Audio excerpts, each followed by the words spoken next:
Convido os irmãos a abrirem as suas Bíblias em 1 Pedro, capítulo 1. 1 Pedro, capítulo 1.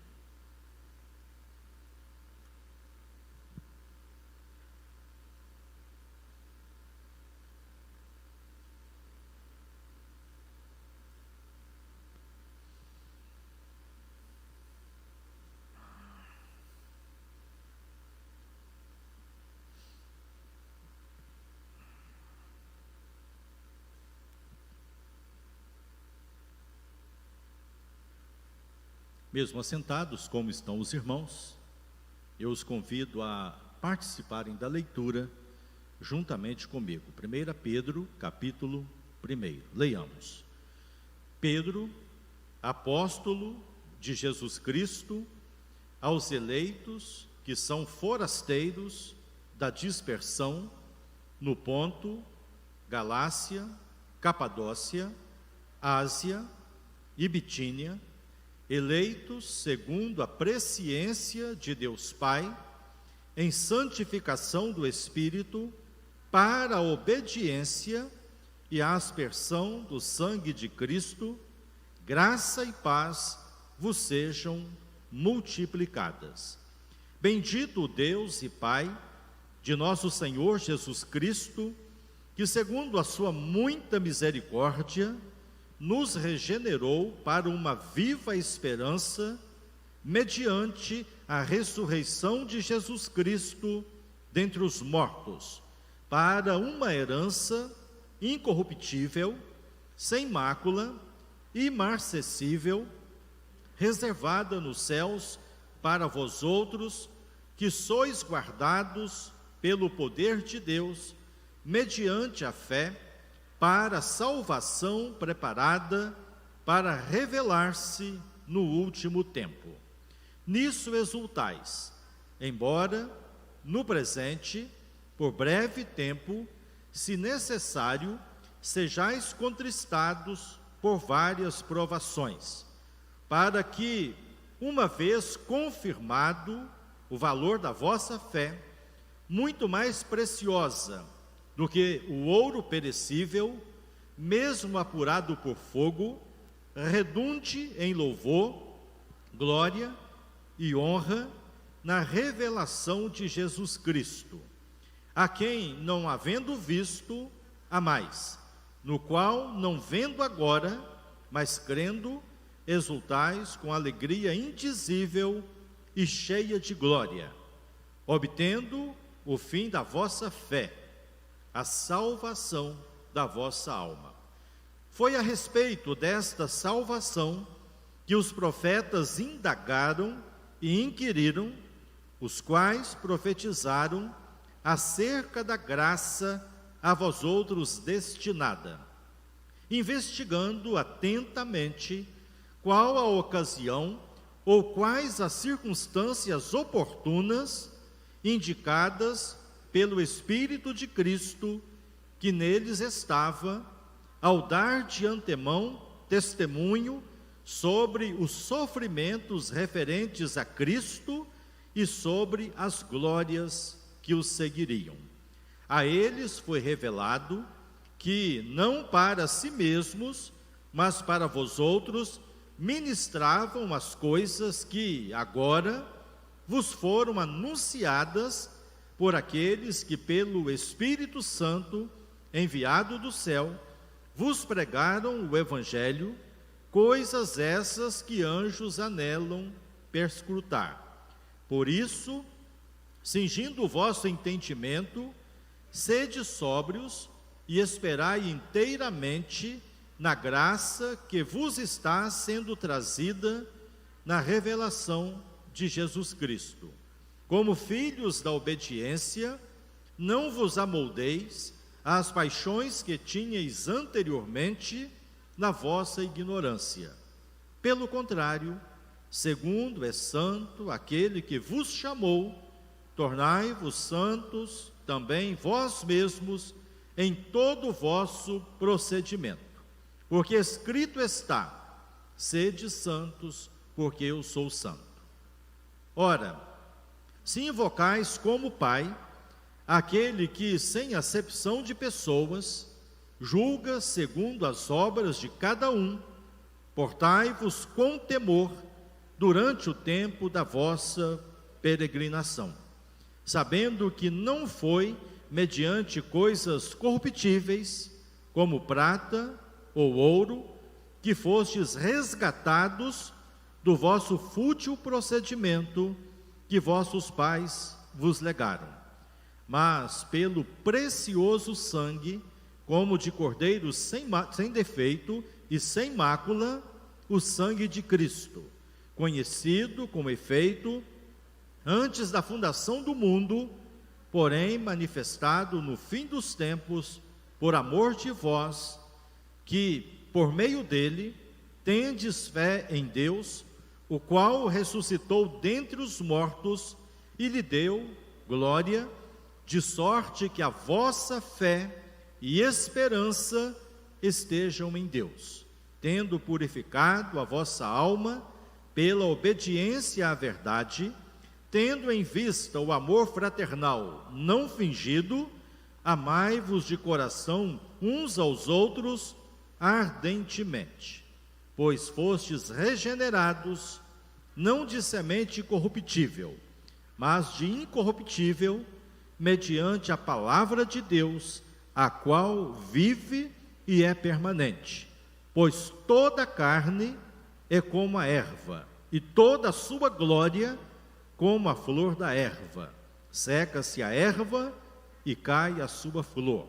A palavra do Senhor, porém, permanece eternamente. Ora, esta é a palavra que vos foi evangelizada. Que o Senhor nos abençoe com a sua palavra que acaba de ser lida. Meus amados irmãos e irmãs, em 2020 temos sido provados. Nenhum de nós imaginava que este ano seria marcado pelas experiências que nos surpreenderam e que ainda não terminaram, e que não sabemos até quando irão se estender.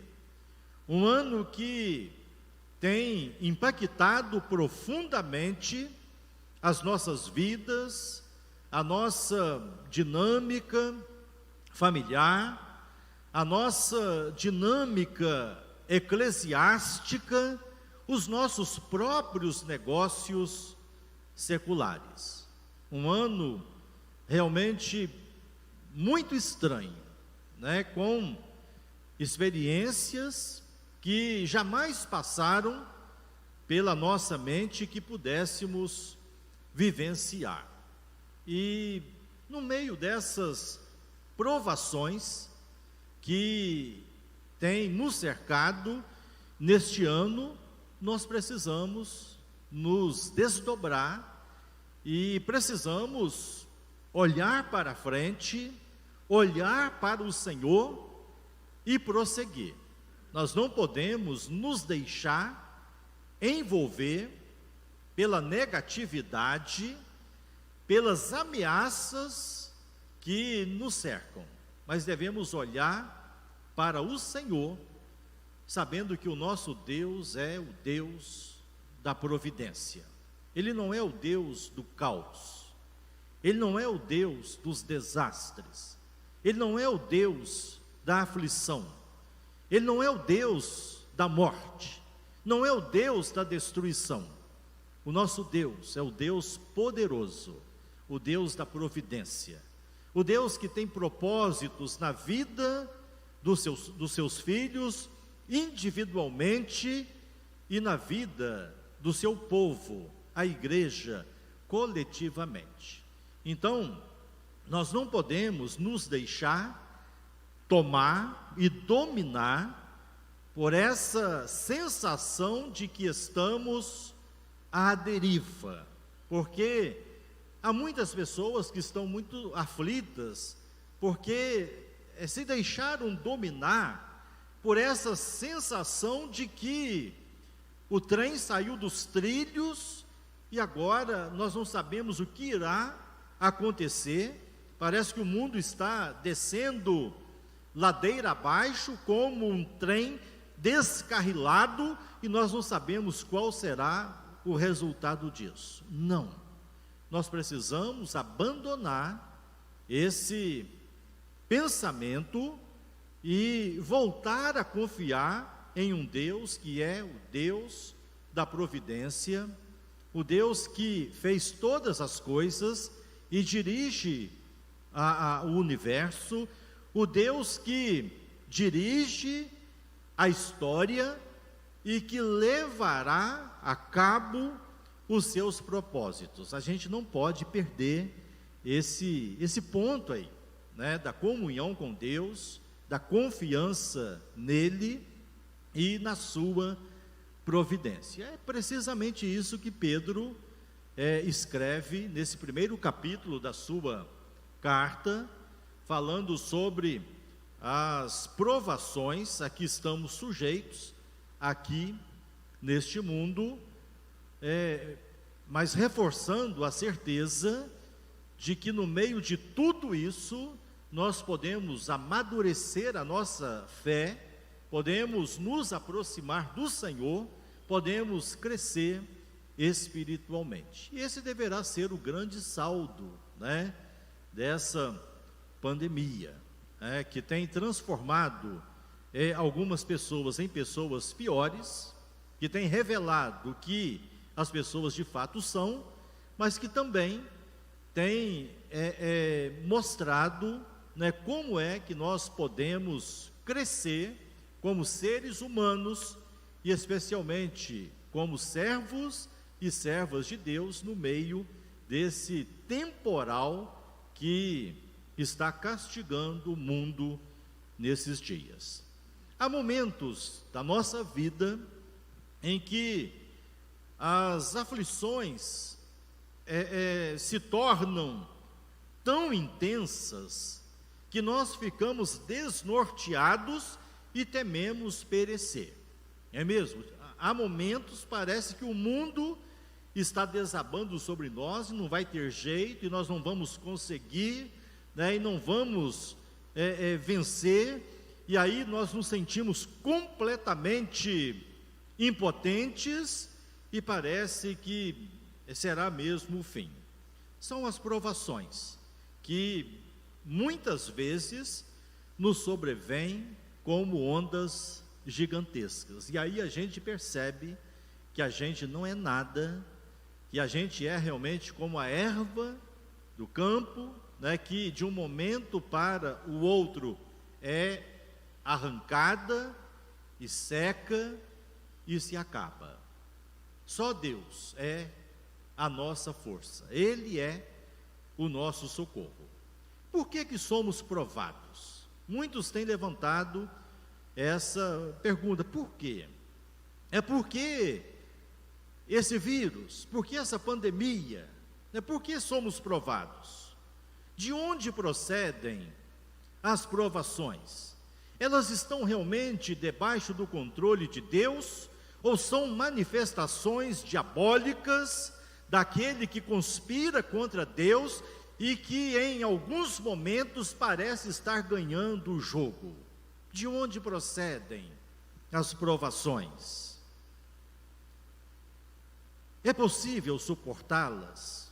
Será que o mundo irá aguentar essa crise que se impõe sobre ele, né? Porque há muitas notícias assustadoras, né? Nem bem passou essa pandemia, já estão falando agora das mutações, né? Do vírus, né? A Grã-Bretanha já isolada porque constataram lá mutações, né, dos vírus, né? O Brasil essa semana já vetou, né, os voos, né, a chegada dos voos da Grã-Bretanha, muitos países fizeram isso, né? O mundo irá suportar essa carga de provações que tem sido lançada sobre ele? Como agir diante das provações? O que podemos fazer? Vamos nos entregar ao desespero? Vamos adotar posturas estúpidas, como muitos estão fazendo, partindo para o negacionismo, né? Numa atitude, né, claro, retrocesso civilizacional? Ou vamos confiar, vamos acreditar que o homem conseguirá dar a volta por cima, graças à inteligência com que Deus o dotou, e nós iremos vencer esse tempo difícil, né? Alguns estão desistindo de Deus, porque se Deus existe, por que tudo isso acontece? Alguns estão desanimando e desistindo.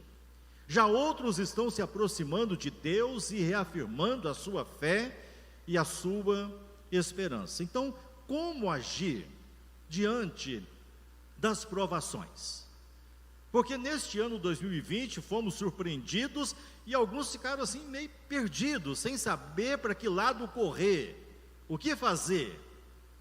Mas agora a gente já está se adaptando. Como será 2021? Como iremos lidar com essas provações que têm nos ameaçado e têm nos assolado? Essas questões são consideradas por Pedro nesse primeiro capítulo de sua carta. Os destinatários dessa carta são chamados de forasteiros da dispersão. Aqui foi o contrário, né? Neste ano nós somos chamados a entrar para dentro de nossas casas e ficar confinados, mantendo o distanciamento social. A provação aqui nos dias de Pedro foi o inverso, porque eles foram expulsos de suas casas e tiveram que sair para salvar as suas vidas, né? Sair como errantes, fugindo das ameaças, das perseguições que lhes estavam sendo impostas. Por isso são chamados de forasteiros da dispersão, né? Judeus, cristãos que estavam espalhados por várias partes e que estavam correndo o risco de serem contristados por várias provações. Segundo a Bíblia de Estudo de Almeida, né, notas, né, da Bíblia de Estudo de Almeida, refere-se especialmente à perseguição que os cristãos estavam sofrendo ou iriam sofrer pelas mãos da autoridade romana. Porque nos primeiros anos da era cristã, nos primeiros séculos, né, da era cristã, pelo menos até o início do século IV, os cristãos foram terrivelmente perseguidos pelo Império Romano, né? A perseguição aconteceu bem no início da era cristã, em Jerusalém, quando os cristãos foram dispersos, e a partir dali, elas não cessaram. Então, muita gente teve de deixar para trás a sua casa, suas propriedades, né, os seus sonhos, a sua história, para escapar das perseguições. Mas Pedro mostra aos seus leitores, e também a nós, hoje, que as provações da vida têm um lado positivo. Podem incluir propósitos extremamente abençoadores. A gente precisa entender que a vida no mundo é marcada pelo sofrimento. Desde que o pecado entrou no mundo, a ordem perfeita estabelecida por Deus foi definitivamente afetada. E o sofrimento e a morte se estabeleceram como algo inexorável, que não tem como a gente neutralizar, não tem como a gente eliminar.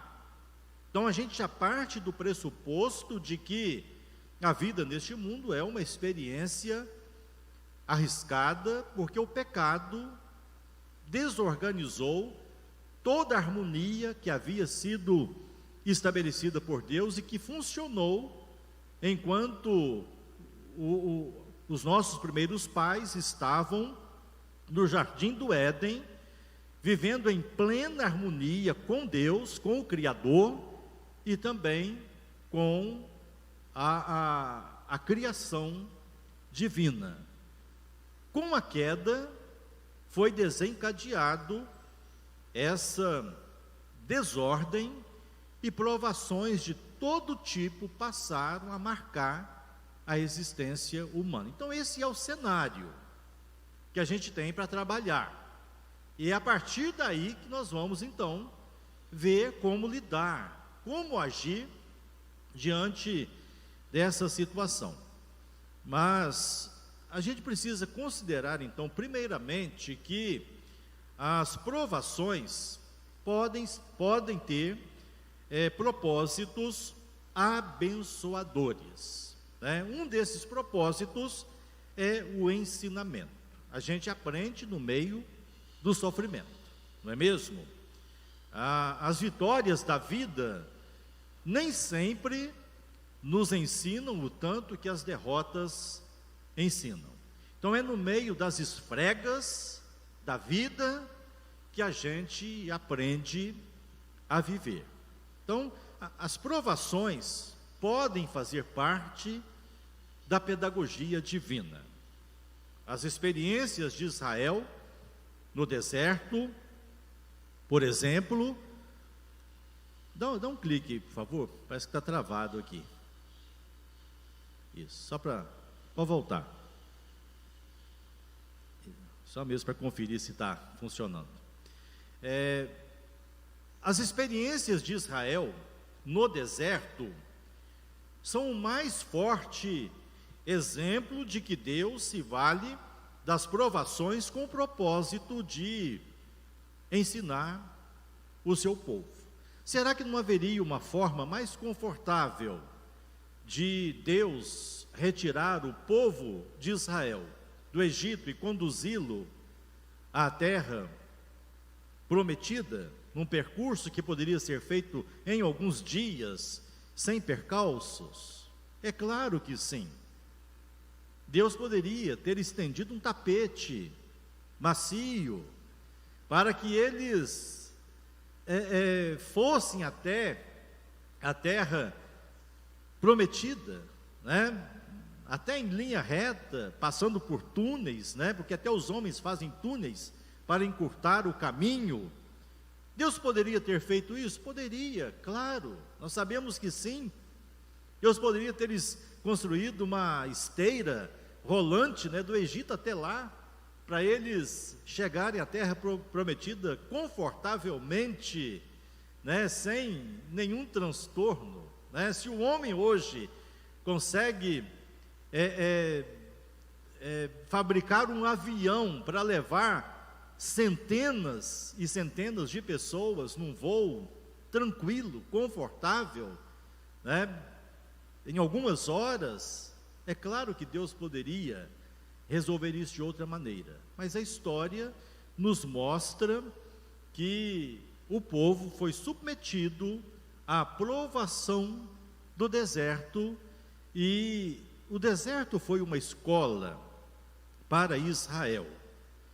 Foi uma escola, foi a forma de o povo ser peneirado, né, e purificado para chegar à terra prometida. Em meio às provações, podemos aprender os ensinos do Senhor e revelar maior fidelidade. Através das provações, muitas vezes o Senhor nos disciplina para o nosso próprio bem. Isso é bíblico, está em Hebreus, capítulo 12, 1 a 13, onde o autor bíblico diz que Deus nos disciplina para o nosso próprio bem. Ele faz como um pai faz ao seu filho. que o disciplina, que o castiga quando isso se faz necessário para o seu próprio bem, para que amanhã ele não venha a ter problemas maiores. E o autor de Hebreus observa que a disciplina é desconfortável, ela machuca, ela é dolorosa, mas tem um efeito benéfico. O segundo propósito é a confirmação da fé. Pedro nos adverte de que, no presente, por breve tempo, se necessário, podemos ser contristados por várias provações com vistas à confirmação do valor da nossa fé. Então, em meio às provações, a gente precisa crescer na fé e não se deixar abalar. Há alguns crentes que ficam revoltados, eles se abalam, eles se escandalizam, eles desanimam, eles se enfraquecem espiritualmente, mas precisa ocorrer o contrário. Em meio às provações da vida, precisamos confirmar a nossa fé. Através das provações, podemos ser purificados, tal qual acontece com o ouro que precisa ser submetido ao fogo para que as impurezas sejam eliminadas. Vejam que o processo de purificação do ouro é um processo doloroso, porque o metal é submetido a uma altíssima temperatura para que as impurezas se separem e o metal fique purificado. É essa ilustração que a palavra de Deus usa para falar das provações a que somos submetidos nesta vida. As provações são testes para verificar a autenticidade e o nível da nossa fé. A maneira como as enfrentamos confirmam ou não a nossa integridade. Vivemos numa época em que as igrejas estão superlotadas de gente a fim de levar vantagem, de buscar o conforto da graça. E poucas pessoas estão dispostas a pagar o preço. E as provações têm revelado que muitas pessoas têm uma fé utilitarista, estão atrás de Deus porque acham que vão levar vantagem, mas não estão dispostas a se submeter às provações para se tornarem ainda mais crentes e mostrar o valor da sua fé, que não é uma fé interesseira, que não estão atrás de conforto, de vitória, de lucro, de vantagens materiais, mas que estão buscando a Deus porque querem não apenas viver por Ele, mas morrer por Ele, se for o caso. Creio que este tempo está dando a peneirada, está revelando a intenção de cada pessoa. Penso que nós iremos ver isso aqui na nossa própria comunidade. Quando passar essa pandemia, pessoas que talvez estarão mais fracas, não terão ânimo para vir à igreja, para ler a palavra de Deus, para orar mais, porque em vez de aproveitar o temporal para se fortalecerem mais e mostrar que a sua fé é autêntica, estão fraquejando, estão ficando desanimadas e se distanciando, do convívio com a comunidade de fé. Evidentemente, não estou falando de pessoas que estão nos grupos de risco e que estão tomando os devidos cuidados e devem continuar tomando todos os cuidados. Estou falando de pessoas que estão tocando a sua vida secular normalmente, mas que colocaram a igreja para escanteio. aos domingos estão indo passear, ou têm ficado em casa assistindo filmes e fazendo, sabe-se lá o quê, mas não as coisas do Senhor. Pessoas que estão aproveitando esse tempo para uma acomodação e não para exercitar a sua fé. Então é uma pena que muitos não estejam aproveitando esse tempo de provação para se tornarem espiritualmente mais fortes e preparados para enfrentar os desafios deste tempo. O salmista dizia, Salmo 119, 17, foi-me bom ter eu passado pelas aflições para que aprendesse os teus decretos. É no meio do sufoco que a gente aprende mais. Quando está tudo indo muito bem, né, e a gente está em velocidade de cruzeiro, né, pode até desligar os motores, né, porque vai planando tranquilamente, né, não tem nenhum sobressalto, nenhuma turbulência, né, nem se exige muito dos motores quando se atinge, né, a velocidade de cruzeiro. Agora, quando há turbulências, quando os ventos são contrários e os desafios se apresentam, aí a gente fica mais ligado, e a gente toma mais precaução, e a gente se esforça mais, e a gente se agita, e a gente aprende mais, e cresce mais. É uma pena que alguns sairão dessa pandemia do mesmo jeito que estavam antes, ou talvez até piores, até mais enfraquecidos. É uma pena deixar passar esse tempo de tormentas para a gente aprender a navegar mais tranquilamente. Um terceiro propósito é o fortalecimento da esperança. Segundo o ensino de Pedro, fomos regenerados para uma viva esperança, e por isso nossa fé e esperança precisam estar sempre em Deus, sejam quais forem as circunstâncias. Buscar a Deus só quando está indo tudo bem? Só nos tempos de gratidão e de celebração e de festa? Não. Em todo o tempo, sejam quais forem as circunstâncias. Nisso exultamos, embora passemos por provações neste mundo. A fé nos faz ver além das provações. É por isso que o apóstolo afirma no versículo 9, obtendo o fim da vossa fé, a salvação da vossa alma. A nossa fé não é para dar uma vida mais confortável para a gente, mais cheia de bênçãos aqui neste mundo. O fim da nossa fé é a salvação da nossa alma. É isso que a gente deve almejar. É isso que a gente deve buscar a cada dia. Quais são as atitudes cristãs razoáveis diante das provações?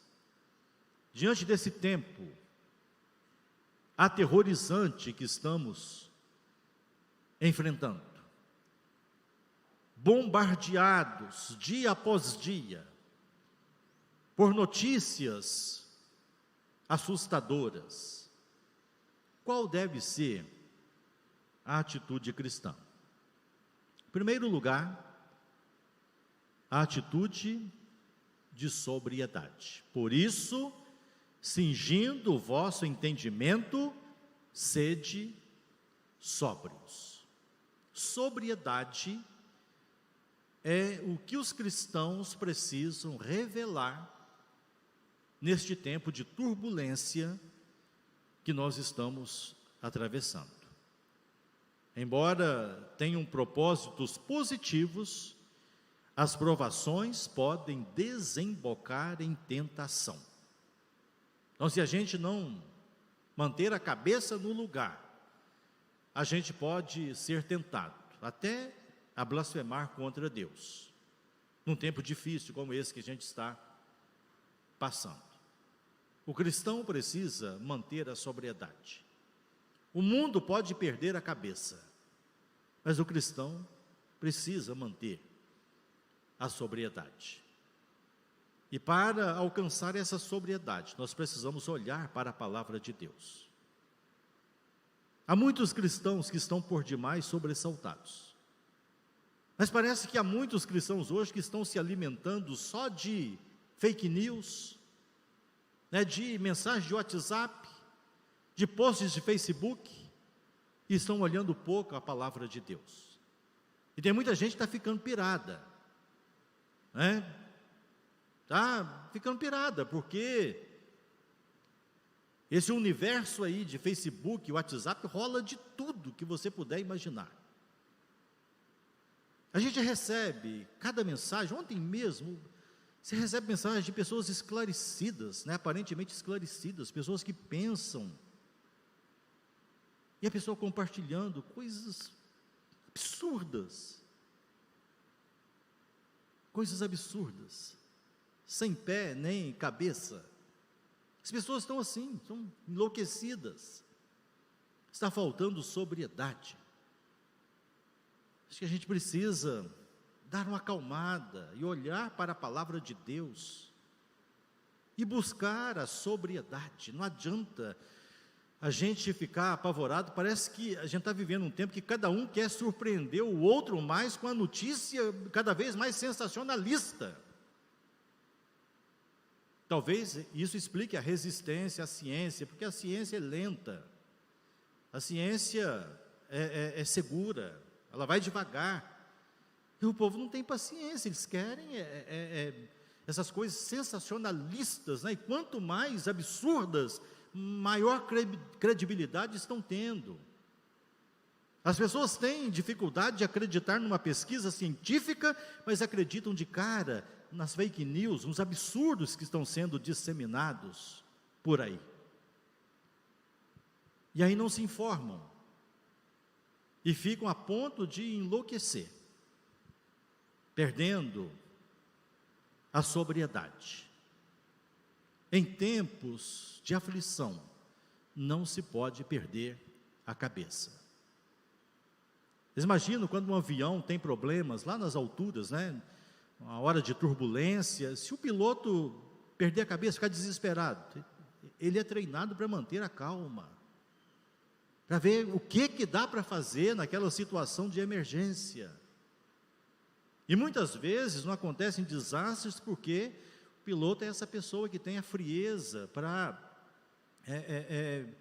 manter a calma e saber que procedimentos irá adotar para contornar aquele problema e fazer o possível, e preservar aquelas vidas que estão sob a sua responsabilidade. A igreja é a consciência deste mundo. Se a igreja perder a cabeça, esse mundo é louco mesmo. Mas se os crentes perderem o equilíbrio, o que a gente vai esperar, irmãos? Então a gente precisa buscar a sobriedade.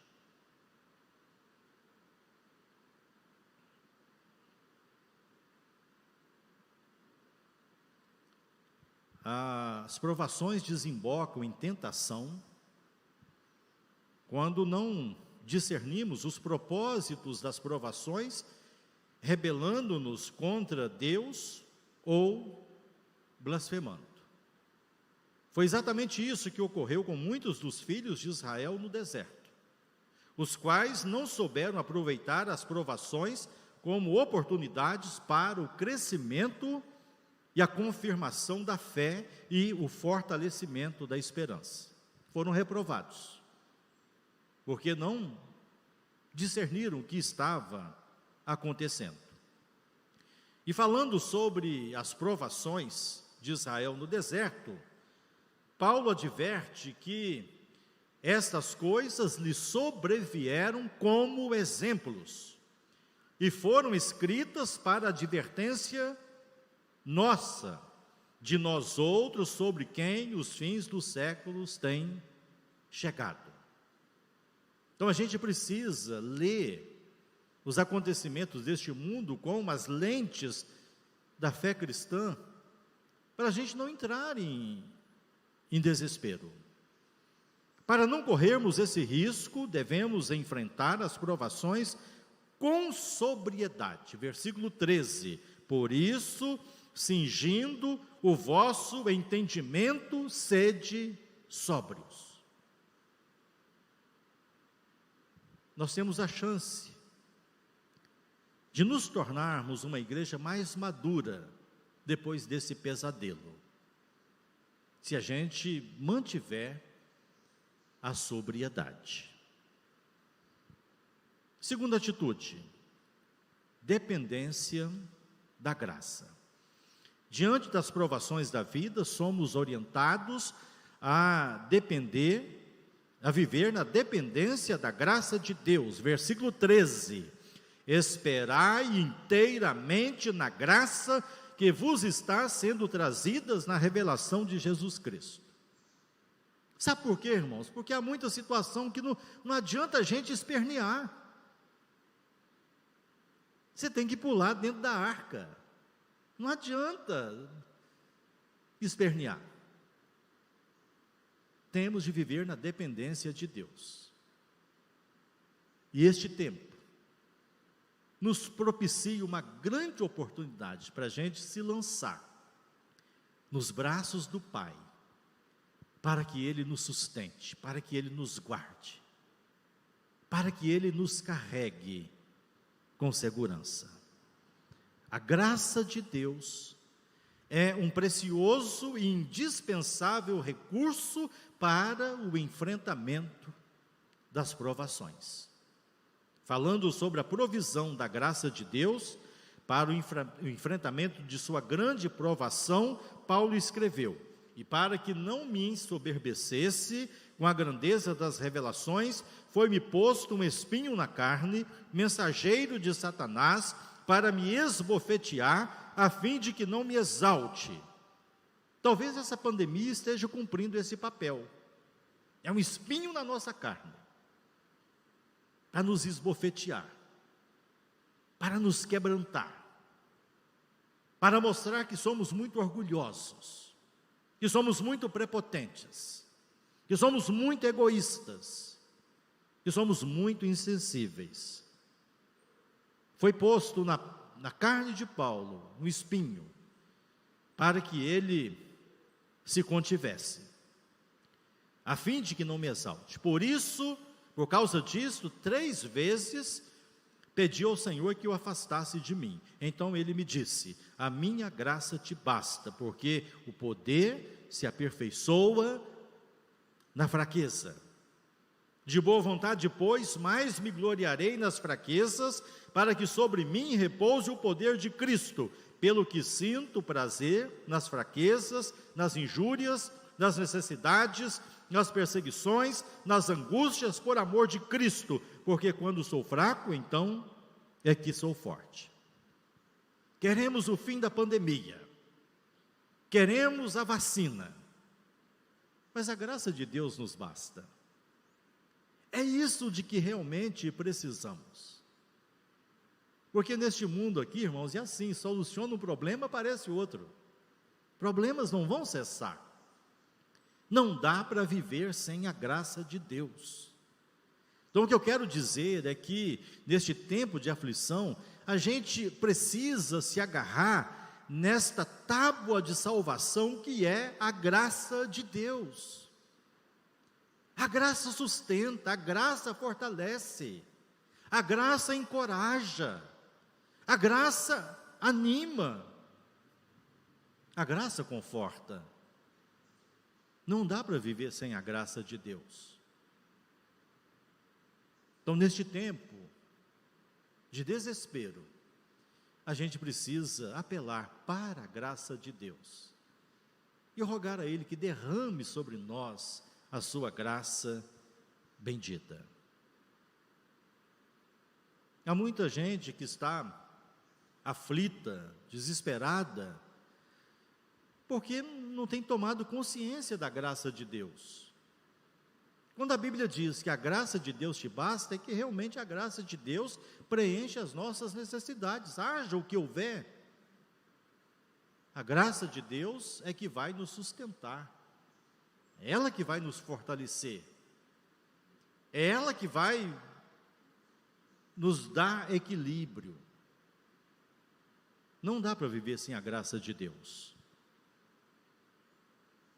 Terceira atitude, crescimento em santidade.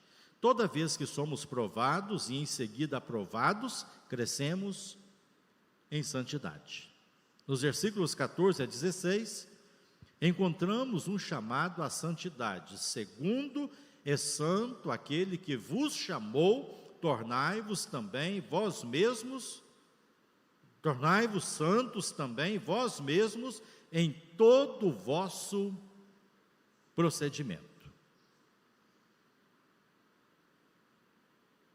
Um tempo como este é tempo para a gente se voltar para Deus, reconhecer e confessar os pecados e buscar a santidade. A gente precisa melhorar como servos de Deus, vivendo uma vida mais santa. As provas representam um desafio para o nosso crescimento em santidade. Elas têm um efeito depurador,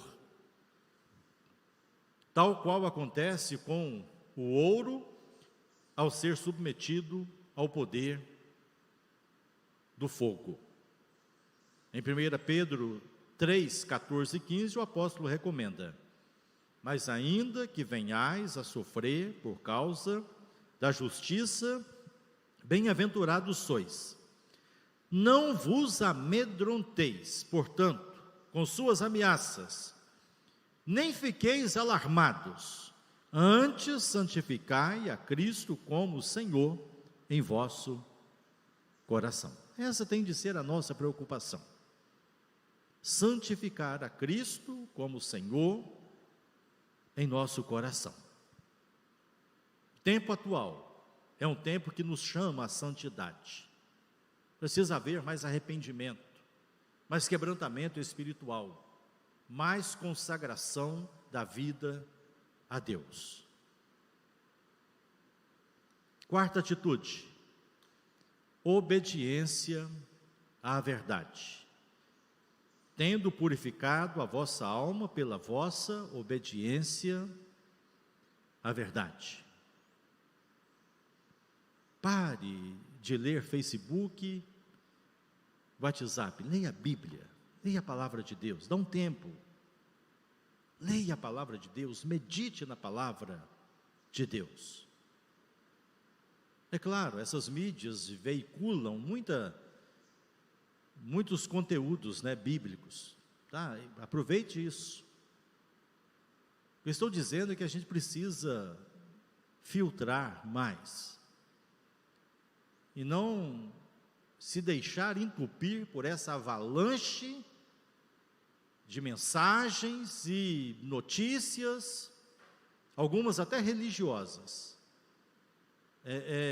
mas antibíblicas, sem respaldo bíblico, porque nós vamos enlouquecer, se continuarmos assim, vamos adoecer.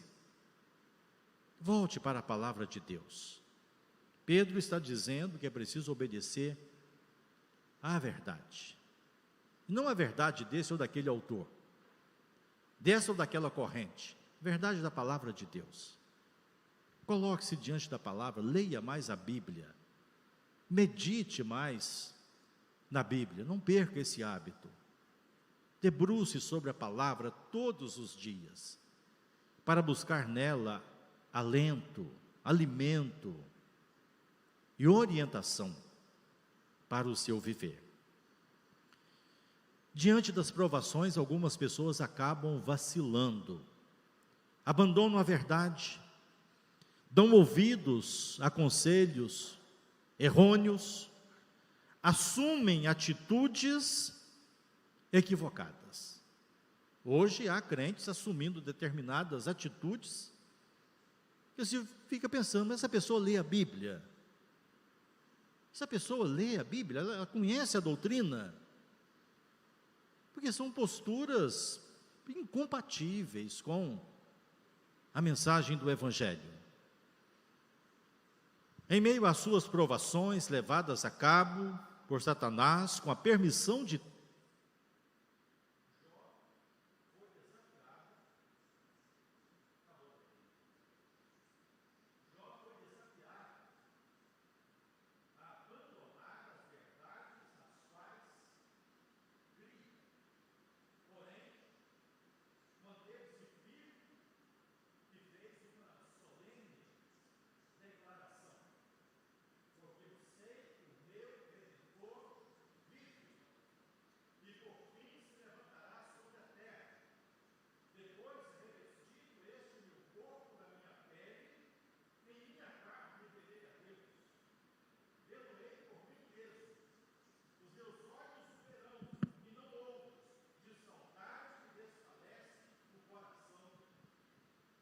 dentro de mim. Essa tem de ser a nossa palavra, neste tempo difícil que estamos atravessando, porque eu sei que o meu Redentor vive, e por fim ele se levantará. Esse mundo não está desgovernado e sendo agitado de um lado para o outro, nessa turbulência que a gente está vivendo hoje. Deus não está morto, Deus não desapareceu, Ele está aí, e Ele tem tudo sob o controle das suas mãos. Vou só repetir aqui, porque quem está acompanhando a transmissão não ouviu. Então, em meio às provações levadas a cabo por Satanás, com a permissão de Deus, Jó foi desafiado a abandonar as verdades em que cria. É o que está acontecendo hoje, uma debandada. O número de ateus está aumentando, porque as pessoas dizem, não, diante disso que está acontecendo aí, para que você vai acreditar em Deus, né, invocar a Deus, para quê? Porém, mesmo sendo instado a abandonar as verdades nas quais cria, Jó manteve-se firme e fez essa solene declaração: porque eu sei que o meu Redentor vive, e por fim se levantará sobre a terra. Depois, revestido este meu corpo da minha pele, em minha carne verei a Deus, vê-lo-ei por mim mesmo, os meus olhos o verão, e não outros. De saudade me desfalece o coração dentro de mim. Então é preciso se voltar para o Senhor, obedecendo a verdade, porque a Bíblia é o manual que Deus nos deu para nos orientar na nossa caminhada aqui neste mundo. Então, quando a situação complica, aí vamos abandonar esse manual? Não, precisa relê-lo e prestar mais atenção nele. Pedro fala ainda de uma quinta atitude para os tempos de provação, que é a prática do amor fraternal. Versículo 22, tendo em vista o amor fraternal não fingido, amai-vos de coração uns aos outros ardentemente. Quando a situação está muito difícil, a gente precisa estar mais próximo uns dos outros, porque aí nós nos confortamos, aí nós nos encorajamos mutuamente, aí nós nos fortalecemos. É preciso intensificar o amor fraternal. A prática do amor entre os irmãos é essencial para atravessar os momentos de provações. E é muito bom saber que nos momentos difíceis há aquelas pessoas que nos transmitem força e segurança. O nosso fardo fica mais leve quando sabemos que não estamos sozinhos. mas que há irmãos e irmãs ao nosso lado, orando por nós, dispostos a nos ouvir, ajudando-nos a caminhar. Segundo João, no amor não existe medo. Antes, o perfeito amor lança fora todo medo.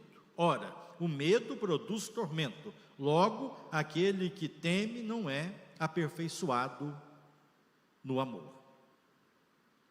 O amor fraternal nos permite criar uma forte corrente para enfrentar estes tempos de desespero. Ai daquele que estiver sozinho, pois caindo não haverá quem o levante. Nós estamos juntos, irmãos. A situação está difícil, é assustadora, mas você não está sozinho, nós estamos juntos. Estamos juntos aqui para enfrentarmos o que tivermos de enfrentar. E é gratificante saber que nós estamos juntos para enfrentar, para lutar, para vencer e para chorar também, se for o caso, se for necessário. Nós estamos juntos. Finalmente, Pedro fala ainda desta atitude, perspectiva de eternidade em relação ao que é temporal. Nos versículos 22 a 25, encontramos palavras escatológicas. Ao afirmar que fomos regenerados de uma semente incorruptível, o apóstolo faz referência à herança futura que aguarda os crentes. Quando temos isso em mente, fica mais fácil suportar as provações desta vida, pois compreendemos que os sofrimentos do tempo presente não podem ser comparados com a glória por vir a ser revelada em nós. Em João 16, 33, o Senhor Jesus nos faz a seguinte advertência: no mundo passais por aflições, mas tende bom ânimo, eu venci o mundo. Parece que há muitas pessoas que não percebem que este mundo aqui é apenas um estágio, é um tempo realmente breve, em que estamos de passagem por aqui, mas aqui não é o nosso lugar. Aqui não é o nosso lugar. Somos peregrinos. Estamos numa caminhada rumo ao lar celestial. Este mundo aqui não é tudo que Deus tem para nós, por melhor que aqui seja. A gente gosta daqui, não é mesmo? Nós amamos isso aqui. Mas isso aqui não é tudo que Deus tem para nós. Então, num tempo tenso como este que a gente está atravessando, a gente precisa equilibrar essa percepção, né, de temporalidade com eternidade. Não é nenhuma novidade para nós que aqui neste mundo a gente é vulnerável e de um momento para outro a nossa vida acaba, os nossos sonhos desabam. E não precisa ter pandemia para acontecer isso. Aqui, irmãos, a gente está equilibrando na corda. A verdade é essa. A vida neste mundo é uma travessia sobre a corda. Já viram aqueles camaradas que andam em cima de uma corda, né, vão andando? Você está fazendo isso. Nossa vida aqui no mundo é essa travessia em cima de uma corda. A qualquer instante a gente pode interromper essa caminhada. Então a gente também não deve ficar tão alarmado e se surpreender, né, com a ameaça, né, de as coisas se encerrarem aqui. Porque potencialmente isso pode se dar a qualquer instante, independentemente de coronavírus. Hoje muitas pessoas estão sendo sepultadas. Isso acontece todos os dias. Então o mundo acaba para muita gente todo dia. A gente está com o coração demasiadamente arraigado às coisas deste mundo, às coisas temporais. Os nossos projetos estão aqui, parece que a gente não está pensando em nada, né, para a eternidade. Os nossos sonhos estão aqui, os nossos projetos estão aqui, e a gente quer ficar aqui, nós queremos construir a nossa história. Está certo, mas isso não pode ser tudo.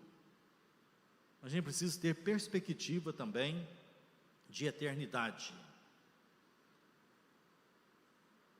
Diante das provações a que estamos expostos nesta vida, não podemos desanimar nem desesperar. Pelo contrário, devemos revelar sobriedade, vivendo sempre na dependência da graça de Deus, procurando sempre crescer em santidade, sendo obedientes à verdade, praticando o amor fraternal e fixando o olhar nas coisas espirituais e eternas, e não nas que são daqui deste mundo. Porque a sensação que parece nos dominar, irmãos, é que quando chegar a vacina, o coronavírus, aí todo mundo vai ser vacinado, já acabou, agora sim, está do jeito que a gente quer e podemos relaxar, podemos ficar tranquilos, porque o mundo vai ser uma maravilha. Não vai ser. Não vai ser. A gente não pode se iludir, achando que chegando a vacina, aí acabaram todos os nossos problemas. Não. Enquanto estivermos aqui, nós vamos viver essa tensão entre os gemidos deste mundo, que está subjugado ao pecado, e os anseios pela libertação plena, que só poderá ser usufruída na eternidade. A gente precisa entender que tudo que a gente tem aqui é provisório. A nossa vida aqui é provisória, a nossa família é provisória, os nossos empreendimentos aqui são provisórios. A gente não pode colocar a alma nisso, como se aqui fosse o nosso destino, porque não, tudo isso é provisório. Talvez essa pandemia nos ensine isto, né? Que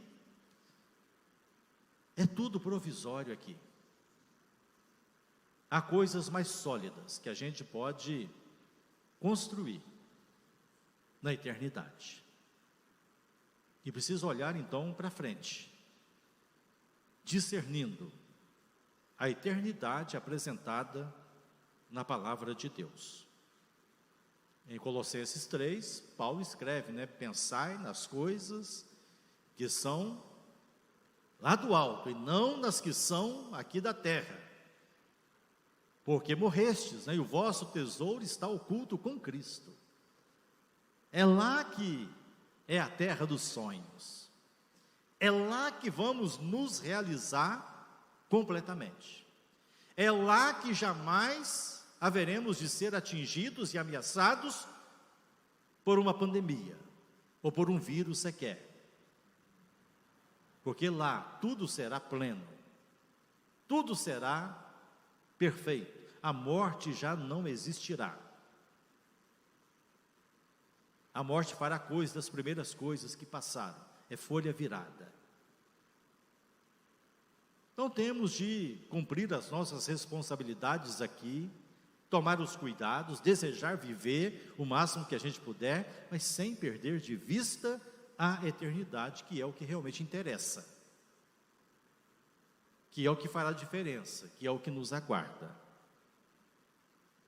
Agindo assim, cresceremos mais e mais na graça e no conhecimento de nosso Senhor e Salvador Jesus Cristo, sendo provados e aprovados por Ele. Então, o que a gente mais precisa desejar, irmãos, diante dessa grande provação que estamos enfrentando, é ser aprovados diante do Senhor. Que o Senhor nos dê a graça de ser aprovados, que nenhum dos nossos seja reprovado.